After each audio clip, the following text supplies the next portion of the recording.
Boche gold and diamonds. Buy now, pay later.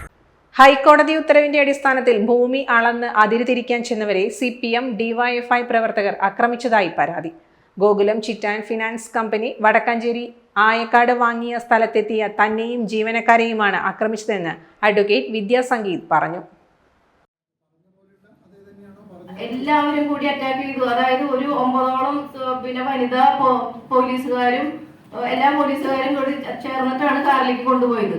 എല്ലാവരും കൂടി attack ചെയ്തിരുന്നു ചാടി വന്നിട്ട്.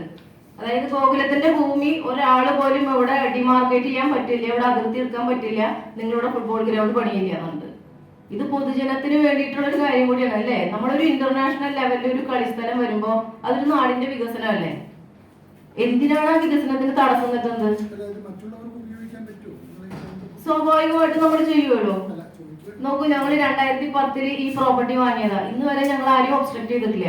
ഞങ്ങൾ സമാധാനപരമായിട്ടാണ് 2018 ഇത് ഡെവലപ്മെന്റിന് നിന്നത്. ഞങ്ങൾ ഒരിക്കലും ഈ പ്രോപ്പർട്ടി അടച്ചു കെട്ടിയിട്ടില്ല. പരാതി നൽകിയെങ്കിലും പോലീസ് FIR രജിസ്റ്റർ ചെയ്തിട്ടില്ലെന്നും വിദ്യാ സംഗീത് പറഞ്ഞു. പോലീസ് സംരക്ഷണയിലാണ് സ്ഥലത്തേക്ക് ചെന്നിട്ടും പോലീസുകാർക്ക് മുമ്പിൽ വെച്ച് തന്നെ ആക്രമിക്കപ്പെട്ടത്.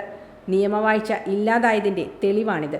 വനിതാ പോലീസുകാരുണ്ടായിട്ടും തനിക്ക് നേരെ ആക്രമണവും അസഭ്യവർഷവും ഉണ്ടായി. പരാതിയിൽ നടപടിയെടുത്തില്ലെങ്കിൽ ഹൈക്കോടതിയെ സമീപിക്കുമെന്നും Gokulam group Kerala regional legal head advocate Vidya Sangeeth പറഞ്ഞു. CPMകാർക്ക് ഈ കളിസ്ഥലം എടുത്ത് കുട്ടികൾക്ക് കൊടുക്കണമെന്ന് ആഗ്രഹം ഉണ്ടെങ്കിൽ നല്ല ആസ്തിയുള്ള പാർട്ടിയാണ്. ഞങ്ങൾ കയ്യിൽ നിന്ന് പ്രോപ്പർട്ടി വാങ്ങിച്ചിട്ട് ചെയ്തേ, അതല്ലേ ഹീറോയിസം. അല്ലാതെ ഒരു സ്ത്രീയായിട്ടുള്ള അല്ലെങ്കിൽ ഒരു മറ്റേ വനിതാ അഭിഭാഷകയായിട്ടുള്ള ഒരാൾ ചേർന്ന് നിന്നിട്ട് ഒരു വർക്ക് നടത്തുമ്പോൾ അവരെ കയ്യേറ്റം ചെന്നിട്ട് അവരെ കയറി പിടിക്കാൻ പറ്റിയതാണ് രാഷ്ട്രീയം. Time kids pre school, Mannannur road, Vaniyamkulam. .view news. കാഴ്ചകളാണ് ലോകം, കണ്ടു തുടങ്ങുക.